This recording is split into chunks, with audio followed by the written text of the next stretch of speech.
زهرا جعفري نومیږي. ډېرې سختۍ یې ګاللې دي چې د خپلو هیلو یوې لویې برخې ته چې د ډاکټرۍ زده کړې وې ورسیږي.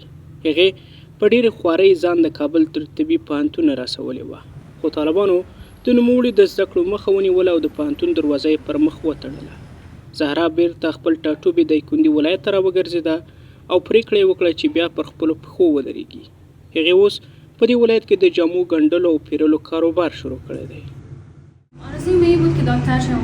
کل آمادگی ها رو گرفتم، کمک های اولی همه کار کردم، آمادگی گرفتم تا من خواستم دکتر شم، اما این فرصت طالبان از ما گرفتن و در کشور اسلامی گفتن که شما حق آموزش ندارید، حق حقوق اولی خیلی حقوق کوچیک رو ما نداریم و برای امرار زندگی، برای که تعادل روحی روانی سالمتر آرامتر داشته باشیم مجبوریم یک سرگرمی پیدا بکنیم یا کاری بکنیم که من فعلا مجبورم فروشندگی بکنم. زهرا په دې کار کې یوازې نه ده، بلکې د نیلي ښار اوس له هغو نجونو ډک دی چې ښوونځیو ته د تګ پر ځای جامې او څادرونه خرڅوي. هره یوه یې د ژوند بیل داستانونه لري، له نیمګړو هیلو نیولې بیا د دوی پر مخ د ښوونځیو د دروازو تر تړل کېدو پورې. هغه څه دي چې دغه نجونې ځوروي.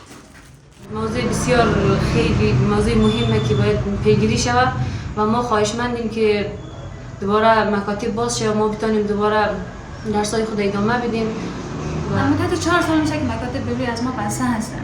این یکی از بزرگترین آرزوها برای از ما شده که کاش مکاتب زودتر به روی از ما باز بشه و ما فعلا فروشنده هستیم، این کار فروشندگی را مجبوریم انجام بدیم. د طالبانو له واکمنۍ دا د 4 کاله تیریږي. هغه 4 کلونه چې د افغان ښځو په باور د دوی لپاره پرته له تیاره ژوند او محرومیت نور څه یې نه لرل. دوی له کاره شړل شوي دي، له زده کړو محرومې پاتې دي او عمومي فضا ورته تنګه شوې ده.